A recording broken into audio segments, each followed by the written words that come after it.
Alors, ce collectif rassemble des citoyens engagés.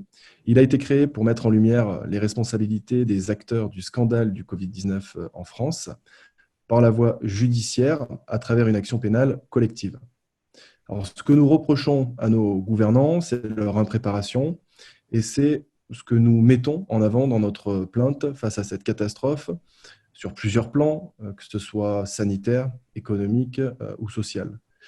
Avec plusieurs points qui ressortent, la capacité à tester massivement, le bien fondé de l'usage des masques, les stocks de masques, les essais cliniques, les modes de transmission, etc. La liste est longue.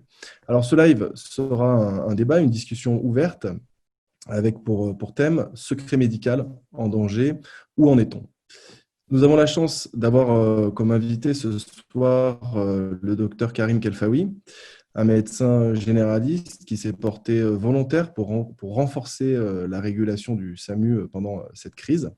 Il est à Marseille et il est révolté par ce système. Bonsoir docteur. Bonsoir, merci pour l'invitation. Merci à vous d'avoir accepté.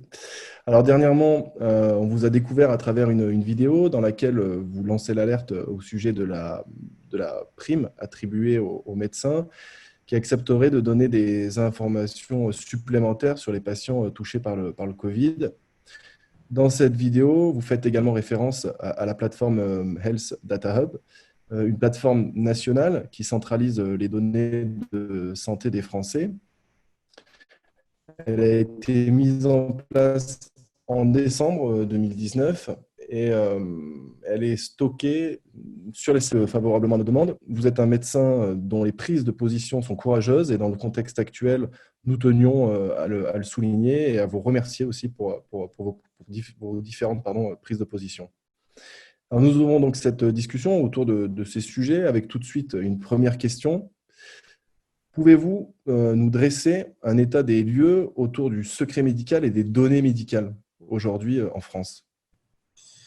Le secret médical a pris pendant cette crise un sacré coup sur la tête, puisque sous le prétexte de l'urgence sanitaire, il a été pris des décisions qui sont assez inédites, avec notamment la création des deux fichiers qu'a mis en place le gouvernement, donc le fichier SIDEP et le fichier Contact Covid.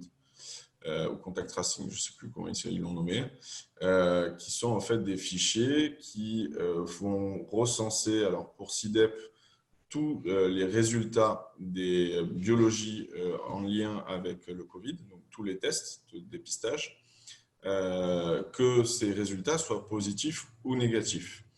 Le fichier n'est pas anonyme, donc toutes les informations sur la personne sont dans le fichier avec son nom, son prénom, son adresse, etc. Et ceux qui sont en charge du traitement des données de ce fichier, ce n'est pas l'assurance maladie, mais le ministère de la Santé. Donc, vous imaginez bien qu'en termes de secret médical, là, il y a quand même un gros souci, d'autant que la remontée se fait de manière automatique. Et pour le deuxième fichier, donc Contact Covid, c'est le fichier en fait où on demande aux médecins généralistes, lorsqu'ils ont des cas positifs face à eux, de recenser toutes les personnes qui vivent dans le foyer avec la personne, avec pareil les noms, les prénoms, les numéros de téléphone, les adresses, enfin tout ce que vous voulez, les numéros de sécu, etc.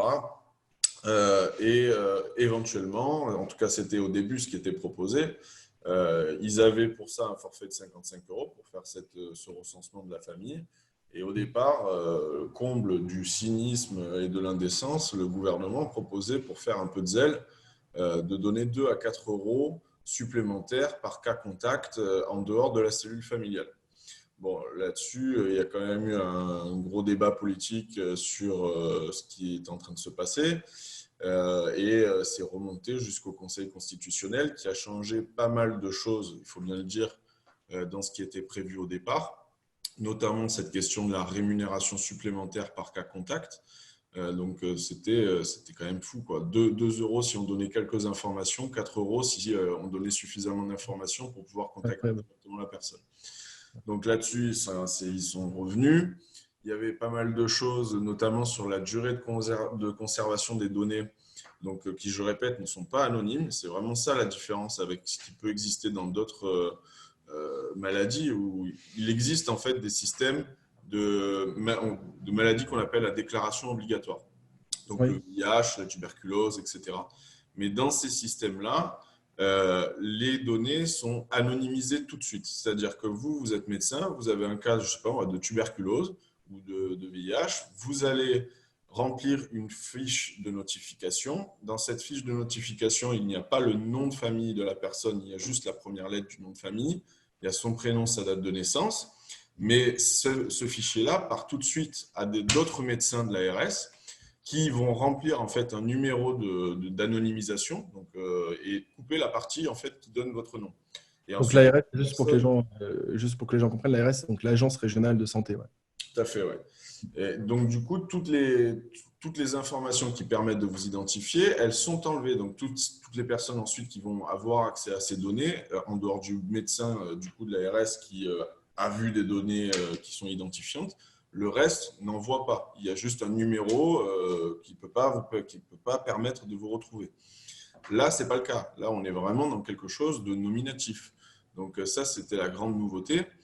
Et donc la conservation… Très concrètement, c'est-à-dire que quand on va aujourd'hui faire un test de dépistage dans un laboratoire, peu importe le résultat, automatiquement, sans nous demander notre accord, notre nom, notre prénom, notre date de naissance et le résultat du test remonte sur des serveurs au ministère des Solidarités et de la Santé. C'est C'est incroyable. ça.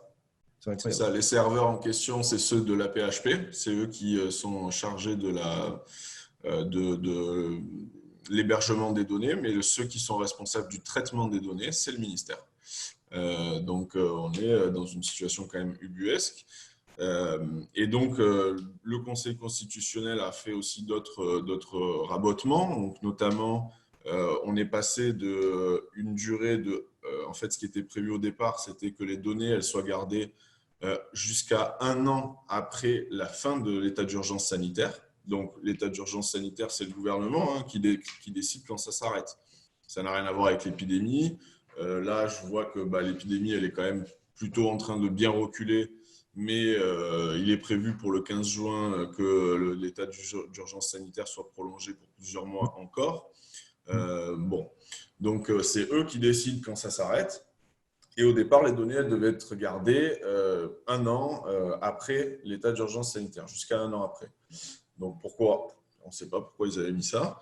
Là, ce qu'a fait le Conseil constitutionnel, c'est qu'ils ont limité la conservation de ces données, ou en tout cas des données nominatives identifiantes, à 3 mois maximum. Donc, ils ne sont pas censés pouvoir les garder jusqu'à 3 mois, à ceci près que le reste des données, on ne sait pas s'ils peuvent les garder plus de 3 mois ou pas. Et surtout, est-ce qu'à la fin, ça va se retrouver justement sur ce fameux Health Data Hub?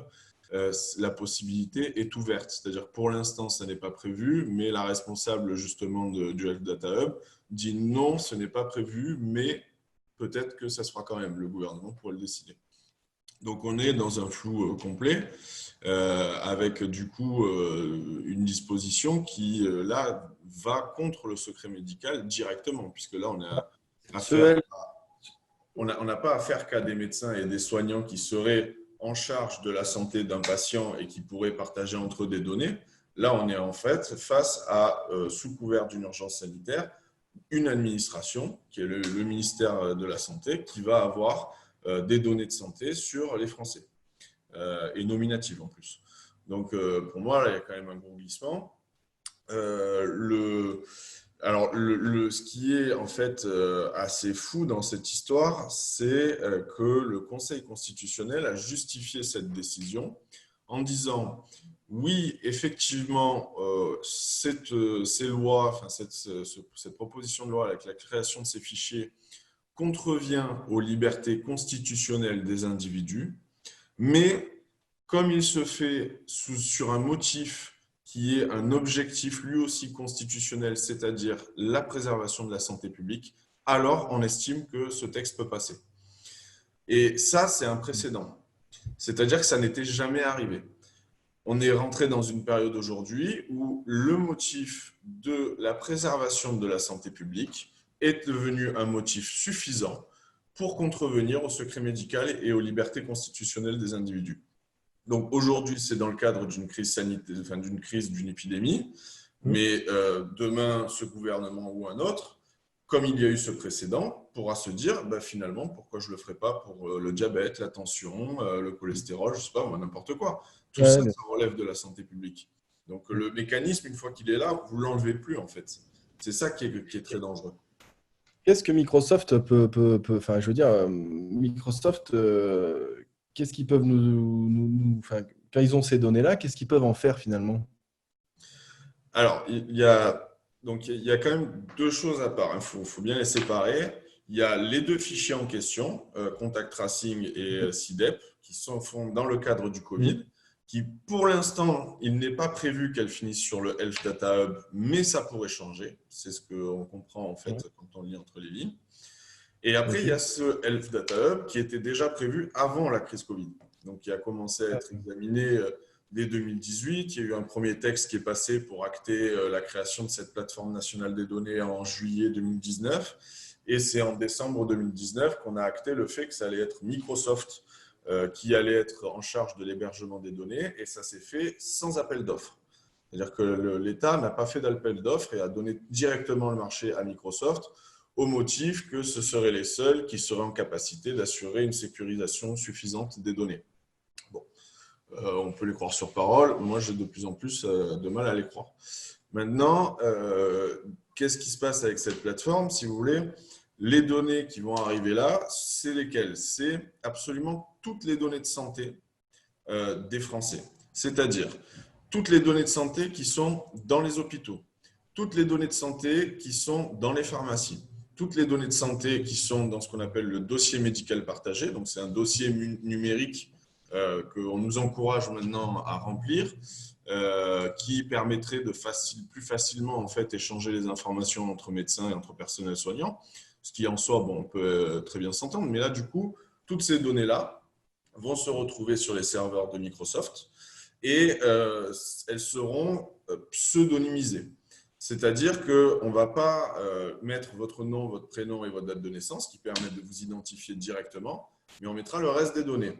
Le problème, c'est que quand vous avez autant de données au même endroit, en réalité, l'anonymisation est impossible parce que si vous êtes allé tel jour voir votre médecin généraliste, que vous êtes passé ensuite à la pharmacie, qu'on sait que vous avez pris tel traitement, puis que tel autre jour, vous avez vu le spécialiste et il vous a fait telle ordonnance, alors, même si on n'a pas votre nom, votre prénom et votre date de naissance, on sait qui vous êtes parce qu'il n'y a pas 50 personnes qui ont fait ce parcours de soins.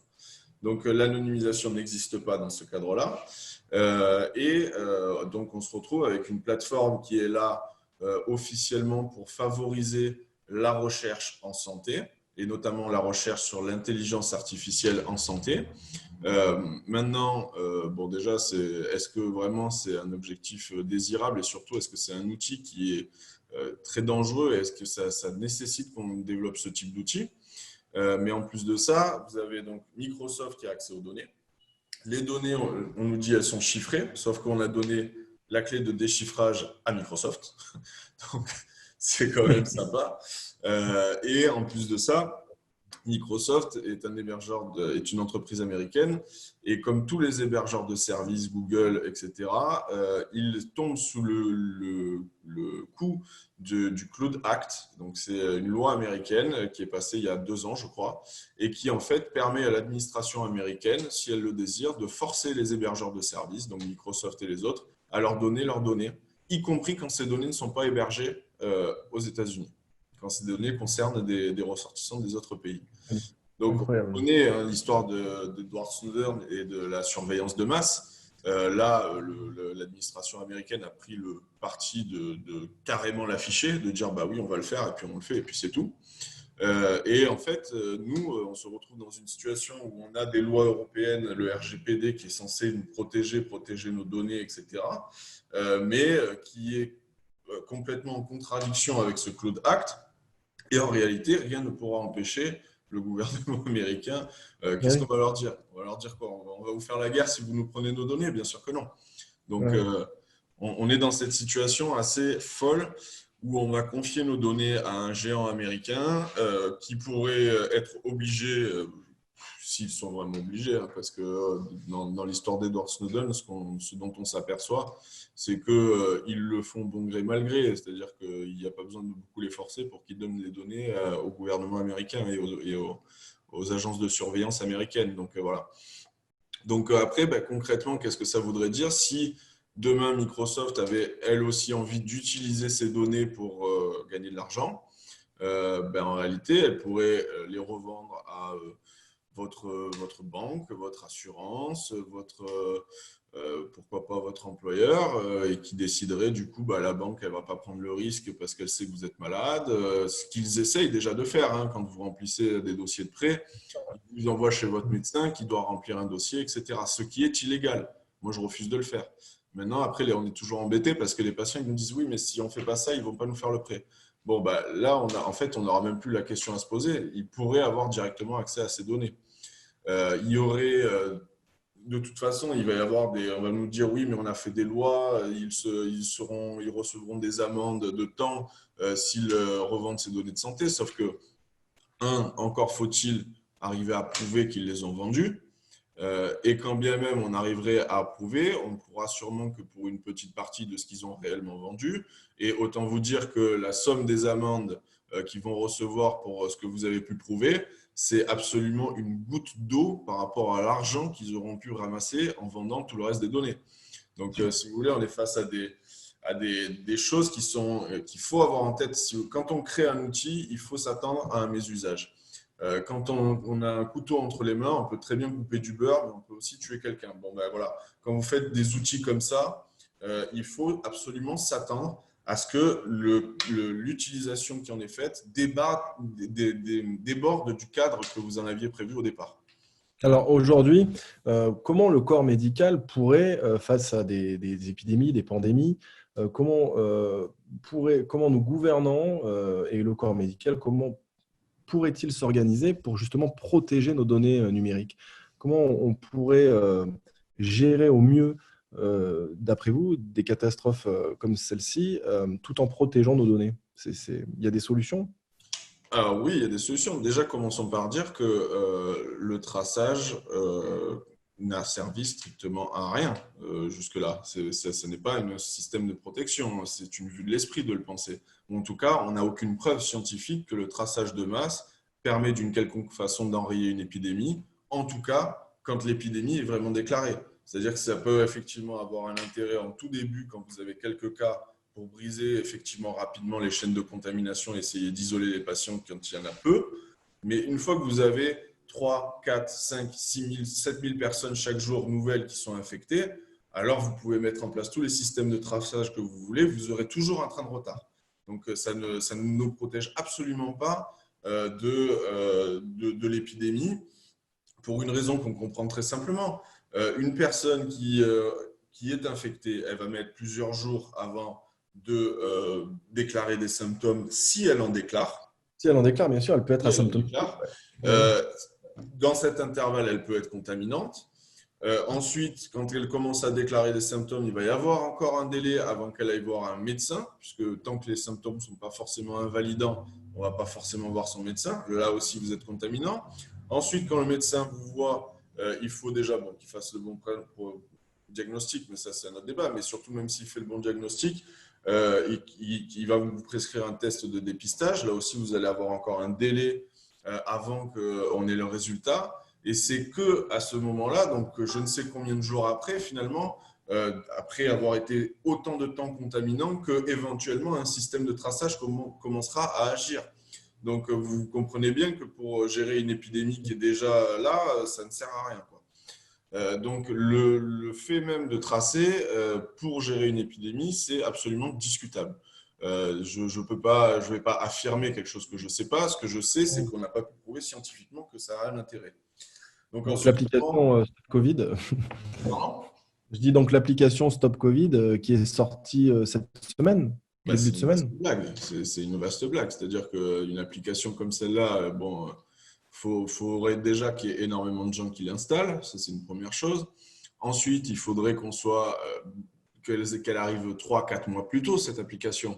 C'est-à-dire que si elle est massive, enfin, on est en train de voir toutes les statistiques, en tout cas en France et dans plein d'autres pays, nous montrent que l'épidémie recule. Et c'est maintenant que ça recule, maintenant qu'on a déconfiné, ça fait presque un mois qu'on est déconfiné et qu'on est retourné à une vie normale et où la seule liberté dont on ne peut pas jouir à l'heure actuelle, c'est de manifester. Et c'est bien la seule, parce que vous pouvez continuer, vous pouvez aller au resto, vous pouvez aller dans les bars, vous pouvez faire ce que vous voulez, mais manifester, attention. Ça c'est un danger, vous mettez les autres en danger. Donc non, c'est juste une vaste blague, ce truc. Et là, vous avez une application qui arrive maintenant où on vous dit soyez citoyen, pensez aux autres, installez ce mouchard et cet espion. C'est pas possible. Je suis allé voir un peu ce qu'il nous avait promis, une application qui n'utiliserait que le Bluetooth et pas la géolocalisation. Or, en réalité, quand on regarde les autorisations que demande cette application, non seulement elle demande la géolocalisation précise, mais en plus de ça, elle demande l'autorisation de pouvoir utiliser la caméra avec prendre des photos et des vidéos.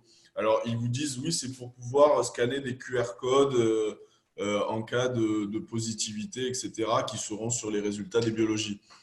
Mais enfin, après, une fois que vous avez l'autorisation, que l'application a l'autorisation de le faire, j'aimerais bien pouvoir les croire sur parole quand ils me disent que la géolocalisation, on vous promet, on ne va pas l'utiliser. Les caméras, elles ne vont servir qu'à ça.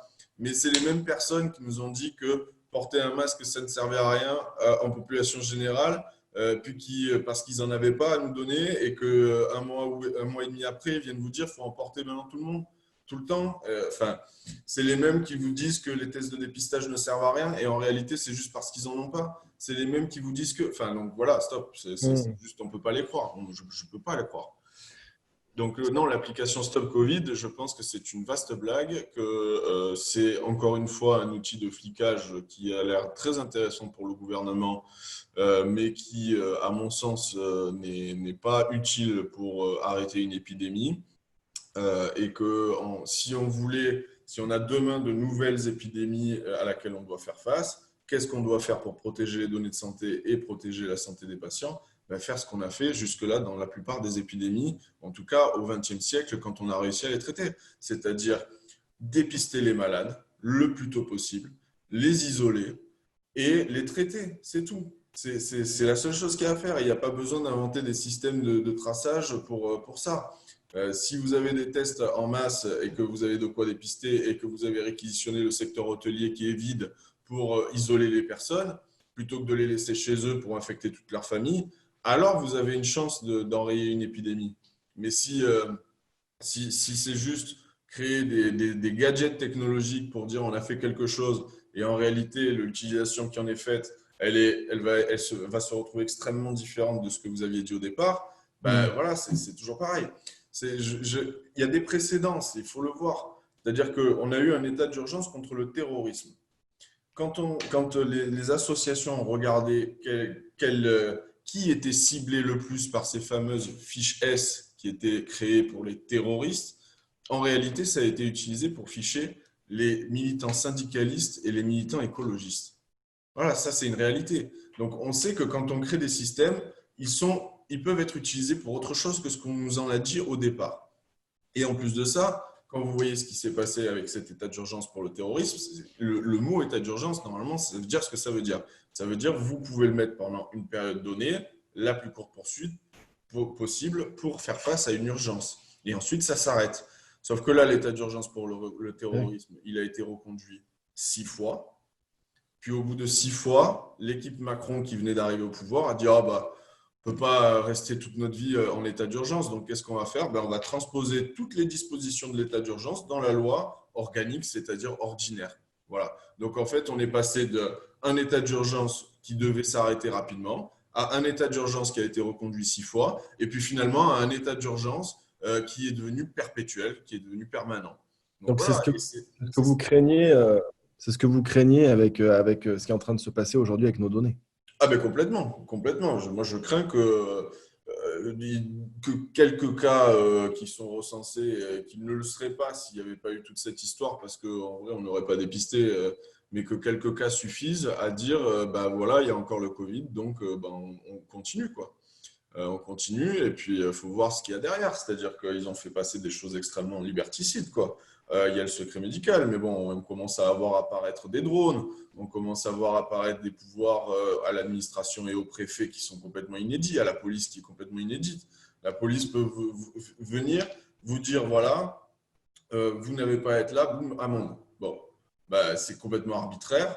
Y a pas de… Voilà, enfin, il y a encore quelques années de ça, c'était impensable, ce genre de choses. Vous baladez dans la rue ou parce qu'on estime que le motif pour lequel vous baladez dans la rue n'est pas bon, on donne un prétexte qui est la santé publique, alors on vous met des amendes. On vous met des amendes bizarrement quand vous manifestez en ce moment, mais quand vous faites la queue pour aller dans les magasins, là, il n'y a pas de problème. Quand vous vous retrouvez dans des transports en commun qui sont bondés parce que les gens n'ont pas d'autre choix que d'aller travailler, là, il n'y a pas de problème. Il n'y a pas de problème pour la santé publique, mais par contre, si vous allez manifester, c'est un vrai danger. Et là, on vous sanctionne. C'est quand même fou.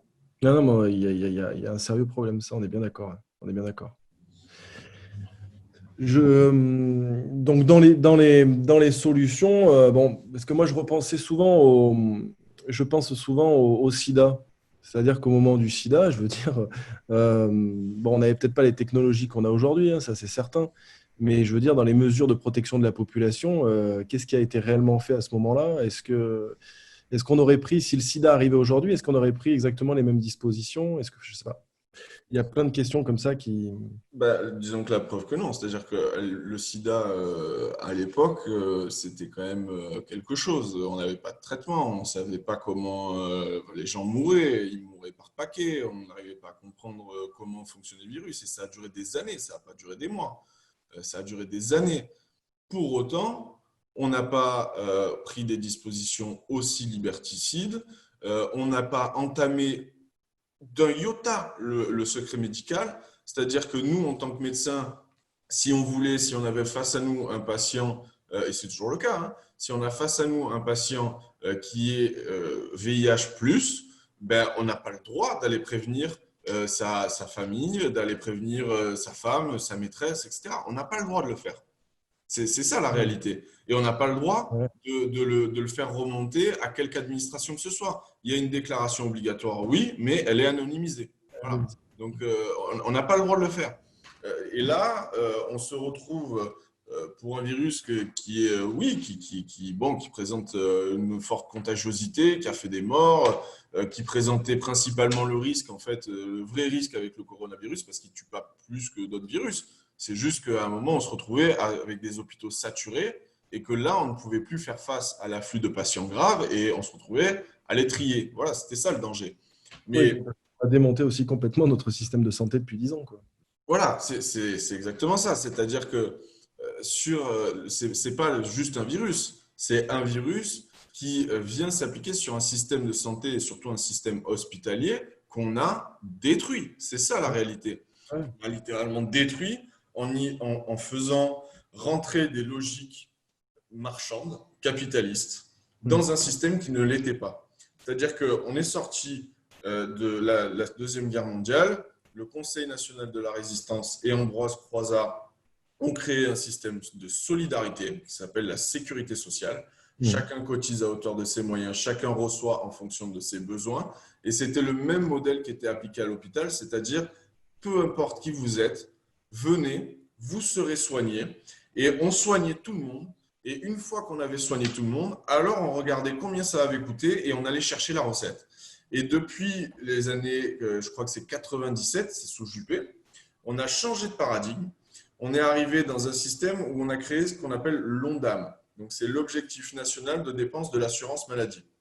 Et en réalité, cet ONDAM, c'est-à-dire qu'avant, la caisse d'assurance maladie, elle était absolument déconnectée de l'État. Le gouvernement n'avait pas de prise sur cette caisse. Et depuis ça, en fait, maintenant, c'est les gouvernements et le Parlement qui décident Mm. à hauteur de combien l'assurance maladie a le droit de dépenser. Et il y a ensuite une loi de financement de la sécurité sociale à partir de cet ONDAM. Et en fait, si vous voulez, à partir de ce moment-là, on a commencé à avoir un fossé qui se creuse. Pour une raison qui est très simple, c'est que on sait que chaque année, on va devoir faire 4% de soins en plus par an. 4% de soins en plus parce que plus les gens vieillissent, la population française vieillit, on est plus nombreux, etc. Donc ça, c'est documenté, c'est scientifique. On sait que chaque année, on va devoir faire 4% de soins en plus par rapport à l'année précédente. Donc, si vous voulez que les soins se fassent dans d'aussi bonnes conditions que l'année d'avant, il faut que le budget de l'assurance maladie monte lui aussi de 4%, tout simplement, pour que ça se fasse, pour qu'on ne bouge pas. Or, ce qui se passe depuis 1997 et qui s'est accentué là depuis 15 ans, c'est vraiment qu'on a basculé vers un ONDAM de plus en plus bas. Aujourd'hui, par exemple, on en est à peu près à 2%. Chaque année, l'ONDAM, il augmente de 2%. Donc, les 2% qui manquent, on peut se dire, ce n'est pas grand-chose. Sauf que quand vous le rapportez au budget de l'assurance maladie, c'est des dizaines de milliards qui manquent chaque année. Et puis en nombre d'années aussi. Et pareil pour les hôpitaux, parce qu'il y a un ONDAM hospitalier. Donc, chaque année, on demande aux hôpitaux de faire plus de soins avec pas assez. Et donc, chaque année, l'écart se creuse. Chaque année, on se retrouve de plus en plus en sous-effectif, de plus en plus avec du manque de matériel, de plus en plus avec des patients qu'on voit de moins longtemps parce que le soin se déshumanise. On était des artisans de la santé et on est devenus des robots de la maladie. C'est-à-dire qu'on fait des actes. Voilà, on a découpé le soin en actes et on vous dit, voilà, vous faites tel acte, ça vous rapporte tant. Vous faites tel acte, ça vous rapporte tant. Et en faisant ça, on a cassé la logique qui permettait de prendre en charge globalement les patients dans tous leurs aspects, y compris psychologiques et sociaux, pour rentrer dans une hyper-technicité médicale et une rentabilité à tout va. Voilà. Et c'est ça qui a cassé notre système de santé et qui fait qu'aujourd'hui, on se retrouve avec des hôpitaux qui sont à bout de souffle parce que l'État, avant, les finançait directement. L'État, en fait, payait lui-même les hôpitaux, les finançait directement et que depuis qu'on est rentré dans cette logique de l'ONDAM, etc., l'État s'est désengagé du financement de ces hôpitaux, a demandé aux hôpitaux d'aller se financer auprès des banques privées. Et les banques privées, quand elles vous font un prêt, il y a des intérêts. Et en réalité, les hôpitaux ne sont pas des institutions qui sont censées être rentables. Donc, elles ont beaucoup de mal à l'être, surtout avec ces modes de financement. Et du coup, on rentre dans une logique où on est obligé de continuer à s'endetter et à payer des intérêts de plus en plus gros. Donc, en fait, la dette étouffe tous les hôpitaux. Et derrière, vous avez un État qui vous dit, des gouvernements qui vous disent, voilà, vous avez besoin, nous c'est ce qui se passe à Marseille, vous avez besoin de rénover les bâtiments de la Timone et de l'hôpital Nord qui datent des années 70 et qui sont dans un état catastrophique. Je ne vous raconte même pas à quel point c'est dégradé.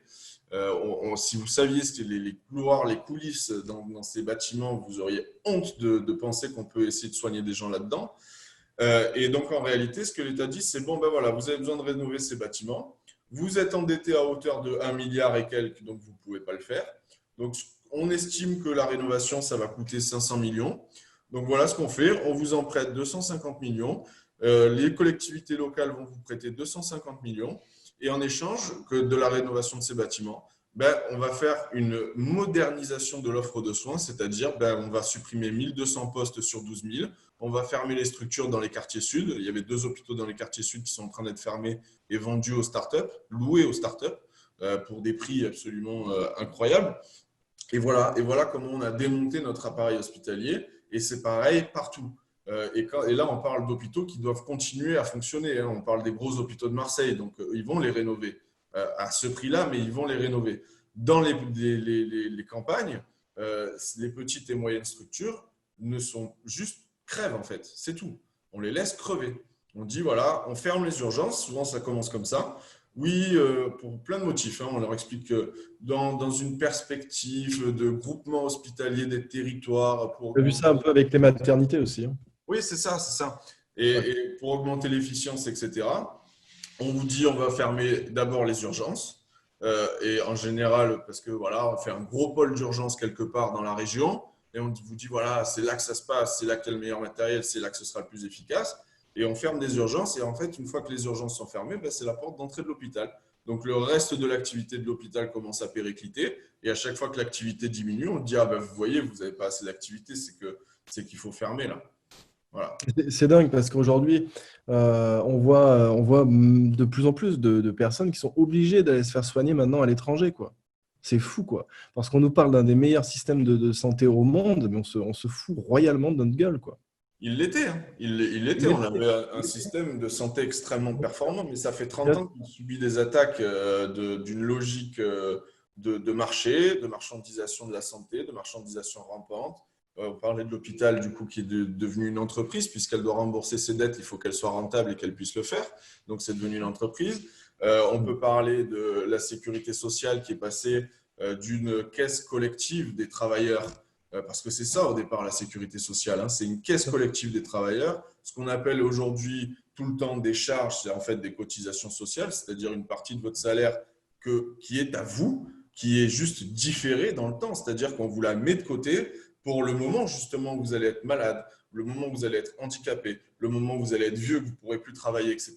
Et c'était ça l'idée de la sécurité sociale. Vous vous assuriez par la mise de côté dans une caisse collective d'une partie de votre salaire de tous les risques de la vie.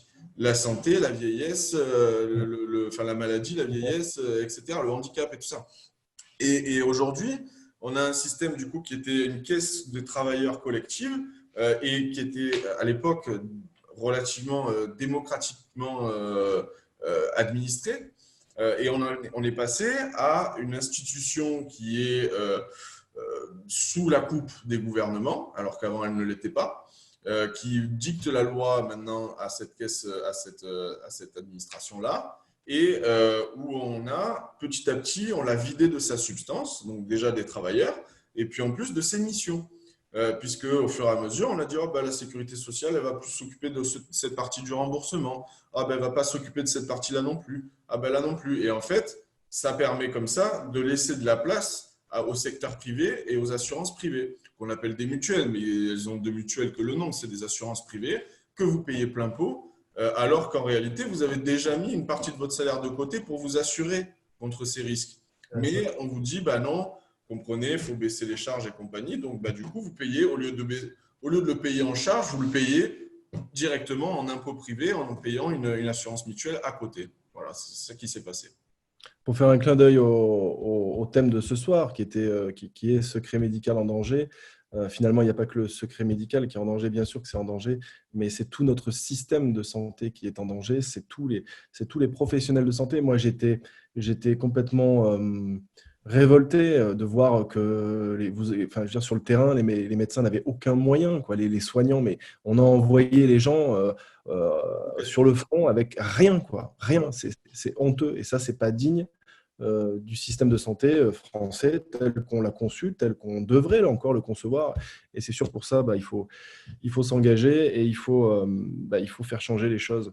Alors le 16, il y a une actualité, je crois, le 16, il y a un rassemblement. Vous pouvez nous en parler un petit peu? Tout à fait, ouais. Il y a un appel qui est assez collectif. Il a été relayé notamment par le collectif Interurgence, le collectif Interhôpitaux, etc. Et les syndicats qui vont s'y associer, d'après ce que je sais. C'est un appel à la mobilisation des personnels soignants, mais pas que.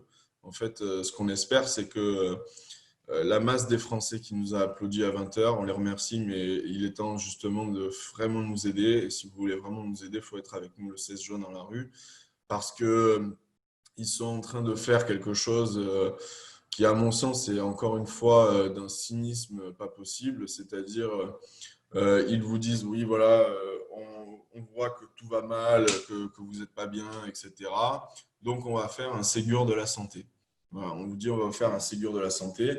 Et ça, c'est la même recette, exactement la même recette que le grand débat. C'est-à-dire, on est en train de gagner du temps parce que comme on sait que bah, vous êtes en colère, comme on sait qu'on vous a dit que vous étiez des héros et que ça va être difficile 2 mois après de vous faire gazer et matraquer comme on l'a fait 4 mois avant, parce que c'est ce qui s'est passé il y a 4 mois, hein, quand les soignants demandés étaient dans la rue, ils se sont fait gazer et matraquer. Comme ils savent que ça va être compliqué de les réprimer comme les autres, etc., eh ben, ils ont fait ce Ségur de la santé pour nous occuper pendant 7 semaines. Voilà, donc cette semaine où on va parler de comment on remet à plat le système de santé, etc. Mais on n'a pas besoin de cette semaine pour le savoir. Les soignants, ils ont des revendications qui sont très claires. Elles sont très claires. On veut 100 000 soignants de plus dans les hôpitaux. On veut 300 000 soignants de plus dans les EHPAD. On veut qu'il y ait un changement de gouvernance dans les structures hospitalières, EHPAD, etc., qu'on arrête d'être sous le diktat d'administratifs, de technocrates qui ne pensent qu'à la rentabilité, mais qu'au contraire, mettent en place des systèmes de gouvernance démocratique où il y a les soignants et l'ensemble des corps soignants qui soient représentés. On veut qu'il y ait des revalorisations salariales parce que c'est le minimum. C'est-à-dire qu'on est, pour les infirmiers et les infirmières, on est 28e sur 32 dans les pays de l'OCDE pour la paye de nos infirmiers et de nos infirmières. On est derrière la Slovénie et la Slovaquie quand même. Voilà. Donc là, on ne parle même pas de grosse revalorisation de salaire. On veut au moins remonter un peu, quoi. Que ça soit décent. Et là, je parle des infirmiers et des aides-soignants, mais il faut parler aussi de tous les personnels de santé. Et je ne dis pas soignants, je dis personnel de santé parce qu'on a aussi les agents de services hospitaliers qui ne sont pas officiellement considérés comme des soignants aujourd'hui. Donc, c'est toutes les personnes qui s'occupent notamment du ménage dans l'hôpital ou dans les structures, mais qui aussi apportent les repas aux patients. Et souvent, ce sont les seuls qui ont encore le temps de discuter avec les patients. Ce sont les seuls qui ont encore ce temps-là et qui, du coup, sont dans une logique de soins et fournissent beaucoup d'informations au reste des équipes parce qu'ils ont le temps de discuter, parce qu'ils ont le temps de faire remonter des choses que des fois l'infirmière n'a pas eu le temps de savoir parce qu'elle n'a pas eu le temps, elle a posé sa perf, elle est repartie voir un autre patient parce que l'aide-soignante, elle a changé la couche, mais qu'elle doit en faire une autre, etc., etc. Donc, ces gens-là aussi, il faut qu'ils soient revalorisés aussi dans leur métier, mais aussi dans leur salaire. Il faut que les agents, tous les agents de la logistique sans lesquels l'hôpital ne fonctionne pas, soient aussi revalorisés parce qu'eux aussi ils prennent des risques. Quand il y avait le Covid, ils se retrouvent dans des zones où il y a du matériel souillé. Donc, ils sont eux aussi au contact du virus, même s'ils ne voient pas directement le patient. Enfin, il y a toute une chaîne comme ça à remettre en branle.